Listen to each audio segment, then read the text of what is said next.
말세 그리스도의 좌담 기록.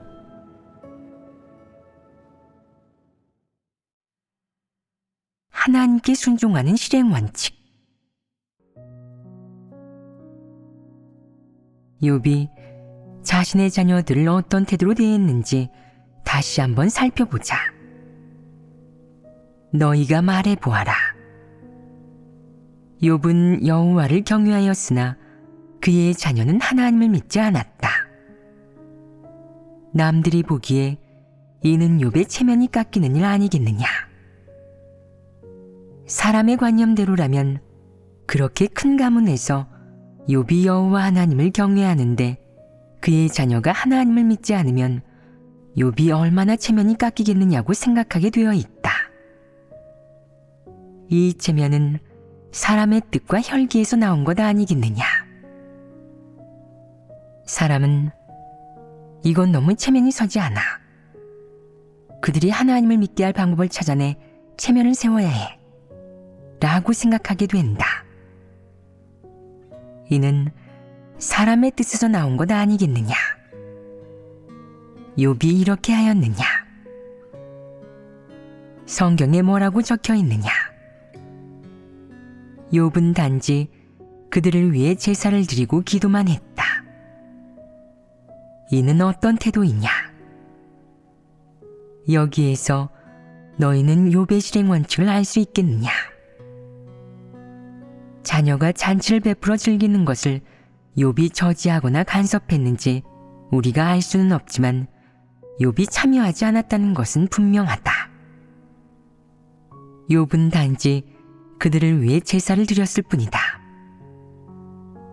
그가 여호와 하나님, 그들을 감동시켜 주시옵소서. 그들도 당신을 믿게 하시어 당신의 은혜를 입게 하시옵소서.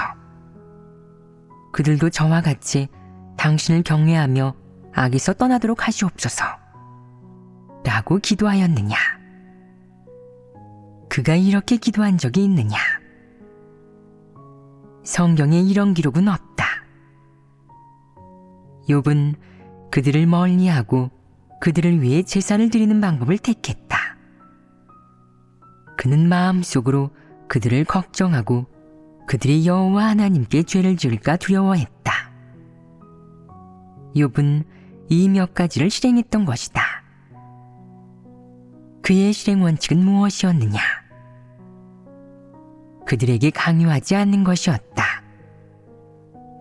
그렇다면 욥은 자녀가 하나님을 믿기를 원했느냐? 물론 원했다. 하나님을 믿는 아버지로서 자녀가 그렇게 세상에 연연하고 하나님을 믿지 않는 것을 보고 그는 매우 상심했을 것이다.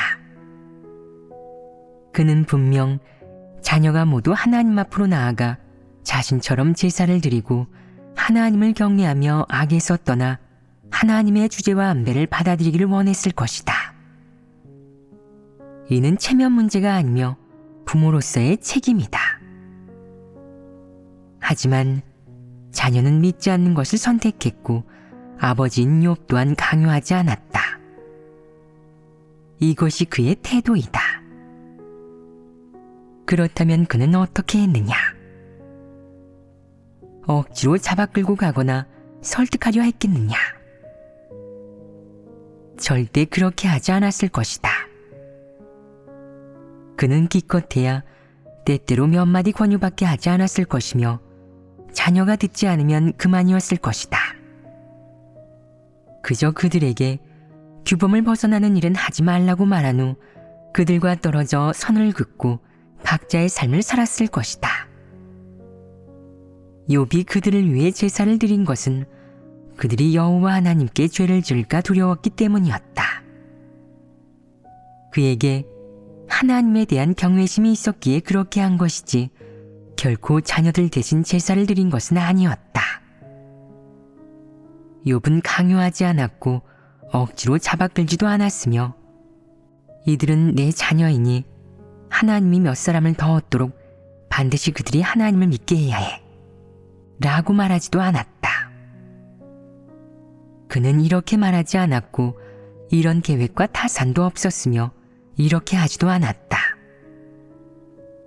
그는 이렇게 하는 것은 사람의 뜻에서 나온 것으로 하나님이 기뻐하지 않는다는 것을 알고 있었다. 욥은 그저 자녀에게 권면하고 그들을 위해 기도했을 뿐 강요하거나 억지로 잡아끌지 않았다. 또한 그들과 선을 그을 수 있었으니 이는 욥의 이성이자 사람의 뜻과 선의에 따르느라 하나님께 죄지는 일은 절대 하지 않는다는 실행원칙이기도 하다.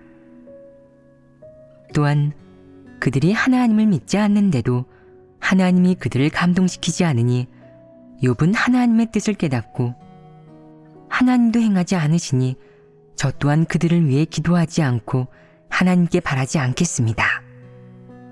저는 이 일로 하나님께 죄짓기를 원치 않습니다. 라고 하였다. 그는 결코 자신의 자녀가 구원을 얻고 여호와 하나님 앞으로 나아가 하나님의 축복을 받게 하려고 통곡하고 눈물을 흘리며 그들을 위해 기도하거나 금식을 하지는 않았다. 그는 절대 이렇게 할 리가 없었다. 이렇게 하면 하나님께 죄짓는 것임을, 하나님이 기뻐하지 않음을 알고 있었기 때문이다. 이 세부 사항에서 무엇을 보았느냐? 욥의 순종은 진실한 것 아니겠느냐? 보통 사람이 이 정도로 순종할 수 있겠느냐? 보통 사람은 이렇게까지 하지 못한다. 자녀는 부모의 보배다. 자녀가 그렇게 잔치를 베풀어 즐기며 사악한 흐름을 따르고 하나님 앞으로 나아가지 않으니 하나님을 믿어 구원받을 기회를 잃고 어쩌면 침륜과 멸망에 빠질 수도 있는 모습을 뻔히 눈뜨고 보고만 있는 것. 보통 사람은 감정적으로 이를 용납할 수 없다. 하지만 욥은 할 수 있었다. 그는 오직 한 가지 일만 하였다. 바로 그들을 위해 그저 번제를 드리며 마음속으로 걱정한 것뿐이었다. 자녀가 혈육이기는 하지만 그는 쓸데없고 하나님께 죄지는 일은 자녀를 위해서일지라도 전혀 하지 않았다. 이러한 욥의 실행 원칙은 어떠하냐? 그가 하나님을 경외하는 마음을 갖고 있었고 하나님께 진실하게 순종했다는 것을 설명해 준다. 자녀의 앞날이 걸린 일인데도 그는 어떠한 기도도 하지 않았고 사람의 뜻에 따른 어떠한 행위도 하지 않았다. 그는 하인에게 시켰을 뿐 자신은 가지 않았다. 그가 잔치에 참석하지 않은 이유는 그런 일에 물들기 싫었기 때문이며 또한 그런 일들에 개입하고 싶지 않았기 때문이다.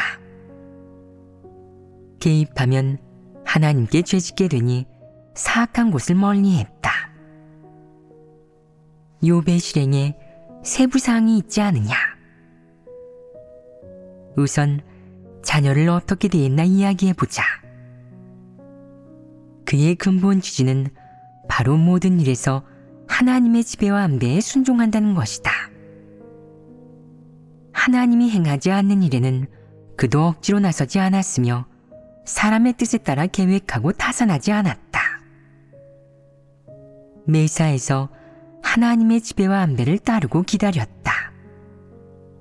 이것이 대원칙이다. 세부적인 실행 방법으로는 어떤 것들이 있느냐? 자녀가 잔치를 즐길 때 참여하지 않고 그들을 멀리했습니다. 그들을 위해 번제를 드렸지만 하나님을 믿으라고 강요하지 않았으며 억지로 잡아 끌지 않고 그들과 선을 그었습니다. 그것이 바로 실행 원칙이다. 보통 사람은 그런 일이 닥치면 어떻게 실행하겠느냐? 자녀가 하나님을 믿도록 하나님께 기도합니다. 또 어떤 것이 있느냐? 만약 하나님이 행하지 않으면 그는 자신의 자녀가 복을 받을 수 있도록 자녀를 억지로 교회로 끌고 간다. 천국에 들어가는 큰 복을 자신만 받고 자녀는 못 받으면 고통스럽고 안타까워하며 자녀가 이 복을 놓치는 것이 싫어 머리를 쥐어짜 온갖 방법을 강구해 자녀를 교회로 끌어들인다. 그러고는 이로써 부모의 책임을 다했다고 생각한다. 자녀가 진리를 추구해 구원받을 수 있을지는 상관하지 않는다. 욥은 그런 일을 하지 않았지만 보통 사람은 욥처럼 하지 못한다.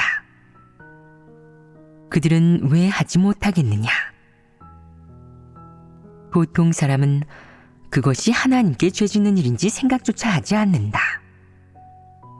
자신을 먼저 만족시키는 것이 중요하기 때문에 자신의 감정과 욕망을 충족시킨다.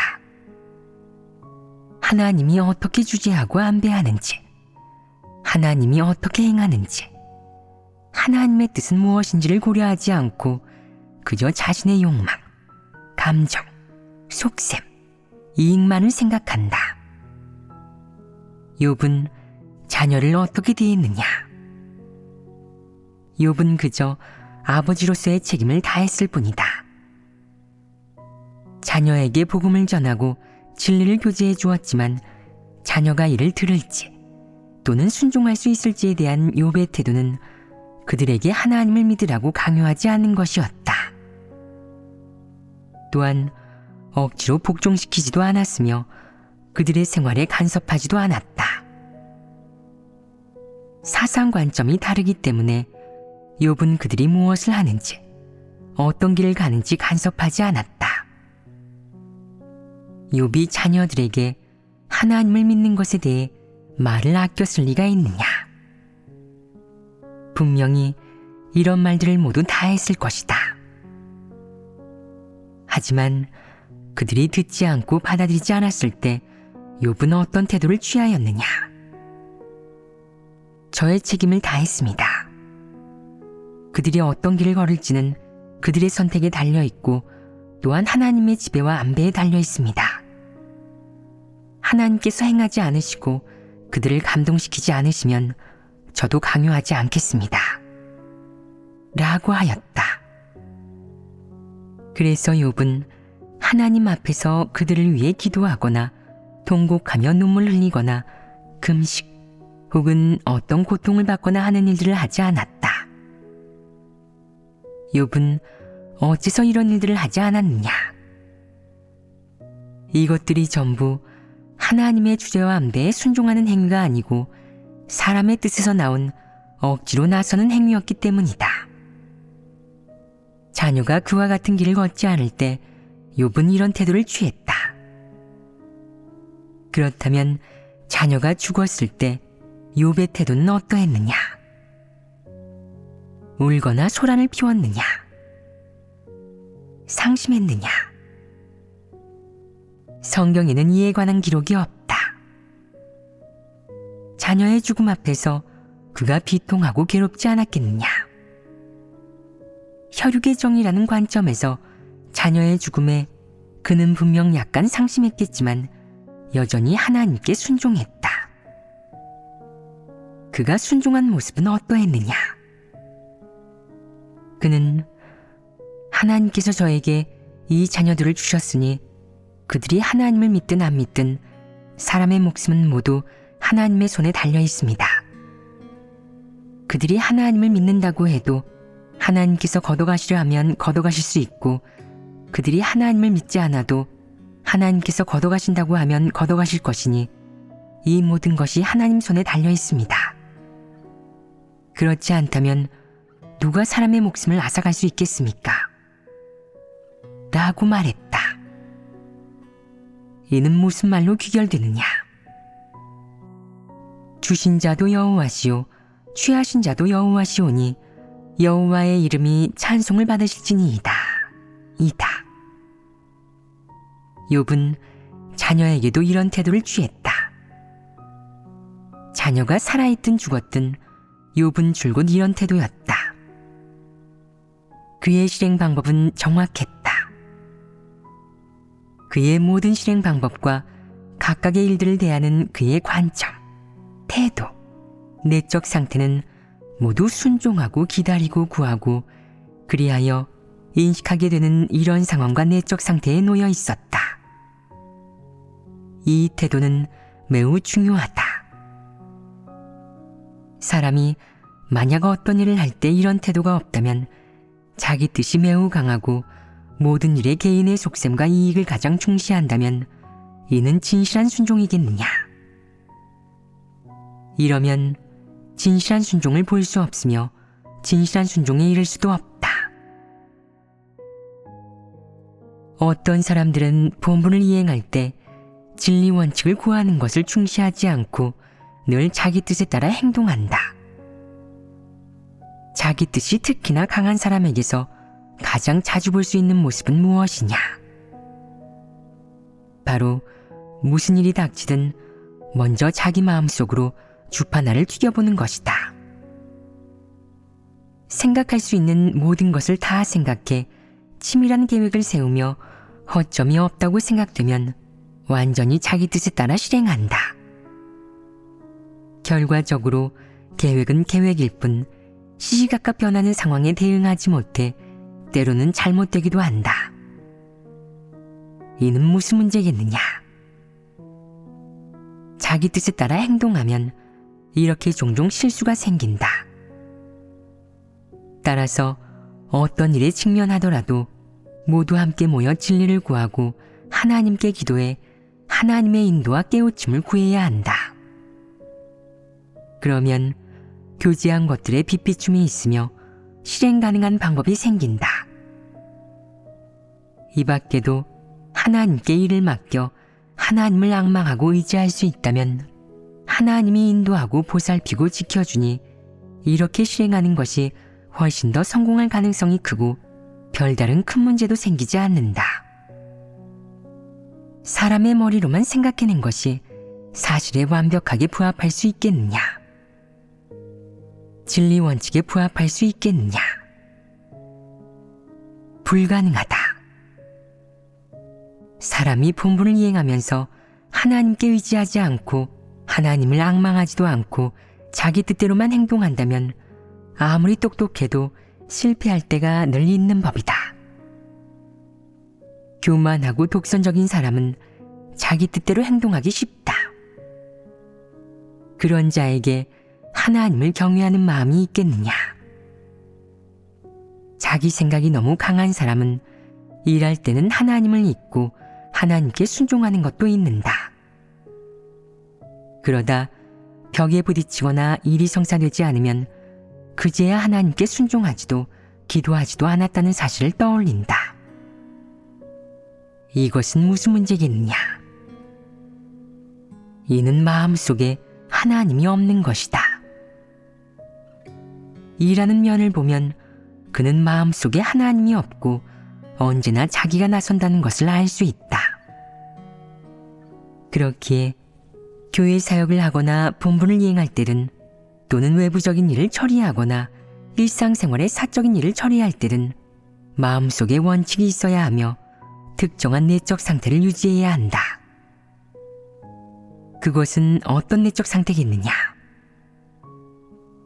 무슨 일이든 임하지 않았을 때는 기도하고 하나님께 순종하고 하나님의 주제에 순종해야 해.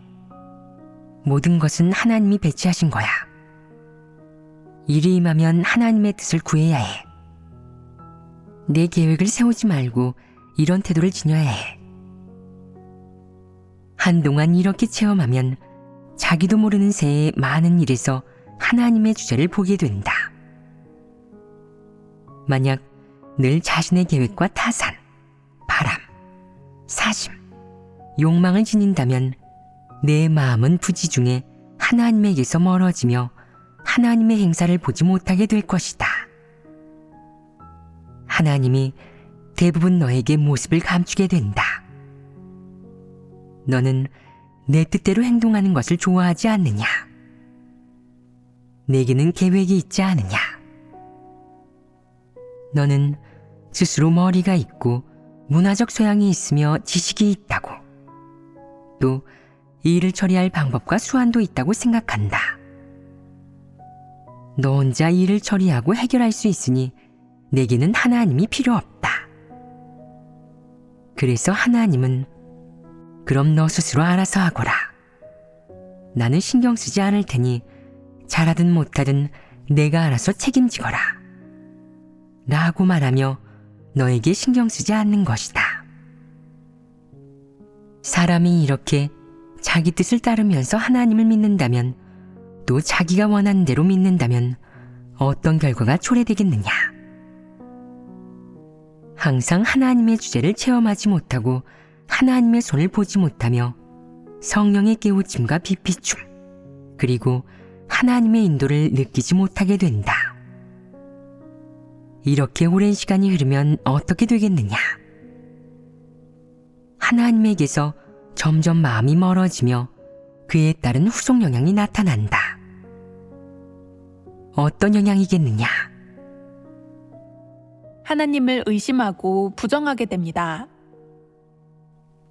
하나님을 의심하고 부정하는 데 그치지 않고 사람의 마음 속에 하나님의 자리가 없어진다. 또한 오랫동안 자기 뜻대로 행동하는 것에 인이 박이게 된다. 즉, 일이 임하면 먼저 혼자 방법을 생각해보고 자신의 속내, 목적, 계획대로 하게 된다는 것이다. 자신에게 도움이 되는지를 고려해 도움이 되면 하고 도움이 되지 않으면 하지 않게 된다. 습관적으로 바로 이 길을 걷게 되는 것이다. 사람이 계속 이런 식으로 행동하면서 회개하지 않는다면 하나님은 이런 사람을 어떻게 대하겠느냐? 하나님은 그를 신경 쓰지 않고 한쪽에 내버려 둘 것이다. 한쪽에 내버려 둔다는 것이 무엇이냐? 하나님이 징계도 책망도 하지 않아 사람이 점점 더 방종해진다. 심판 형벌과 징계가 없으며 질책도 없고 깨우침, 비피춤, 인도는 더더욱 없는 것이다. 이것이 바로 한쪽에 내버려 둔다는 것이다.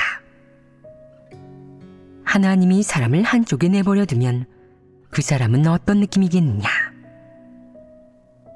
영안이 어둡고 하나님이 함께하지 않으며 이상이 모호하고 일할 때 방법을 찾지 못해 어리석은 짓만 하게 된다. 이런 시간이 길어지면 사는 게 별 의미가 없다고 느껴지고 마음이 공허해져 이방인처럼 변하고 갈수록 타락한다. 이런 사람이 바로 하나님께 혐오받아 버림받은 사람이다. 어떤 사람들은 저는 어째서 본분이행이 나날이 재미없고 흥이 안 나는 걸까요? 어째서 힘이 안 날까요? 힘이 다 어디로 사라진 걸까요? 라고 하고, 또 어떤 사람은 전후에 믿으면 믿을수록 믿음이 처음만 못하다는 생각이 들까요? 막 믿기 시작했을 때는 하나님과의 대면을 매우 즐겼는데 지금은 왜 그렇게 즐기는 느낌이 안 들까요? 라고 말한다. 그 느낌은 어디로 갔느냐? 하나님이 너에게 감추면 너는 하나님을 느낄 수 없어 가련해지고 바싹 메마른다. 어느 정도까지 메마르겠느냐? 하나님 사역의 이상조차 모호해져 마음속에 아무것도 남지 않으니 가난하고 초라한 모습으로 변한다. 이는 좋은 일이냐 나쁜 일이냐?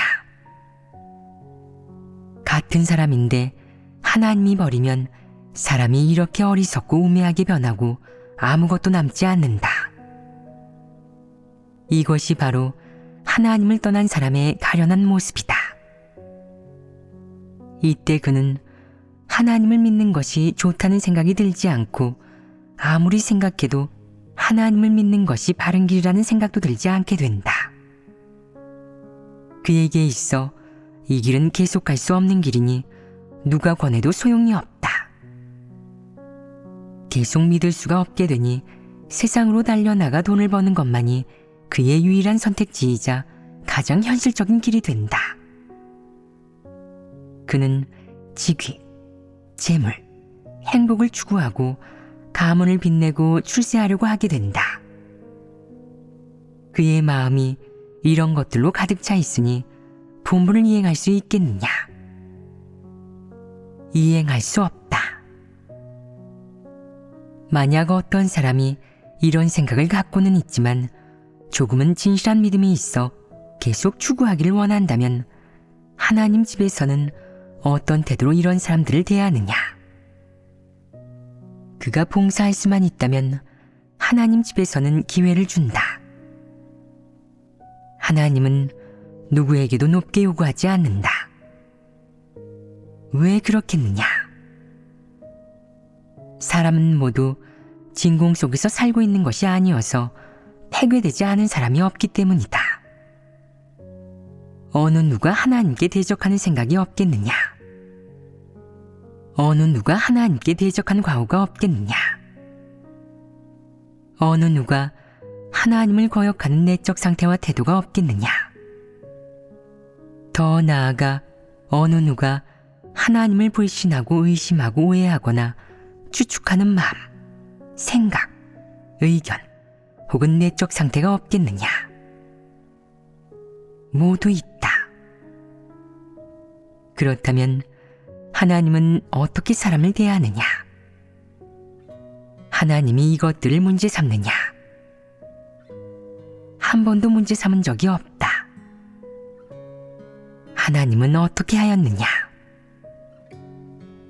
하나님 사역에 관념을 갖고 있는 어떤 사람들은 하나님을 믿으면 하나님이 줄곧 사람을 폭로하고 심판하고 형벌하며 책망하고 훈계해. 사람을 잡고 놔주지 않고 선택의 자유를 주지 않아. 라고 하는데 그런 것이냐? 하나님을 믿고 하나님 집에 오는 것은 사람의 자유이다. 강요당해 온 사람은 아무도 없다. 일부 사람들이 믿지 않고 세상을 그리워해 떠났어도 아무도 막지 않았고 그런 자에게 연연하지도 않았다. 하나님을 믿건 안 믿건 모두 자유이다. 이 밖에도 하나님은 누구에게도 강요하지 않는다.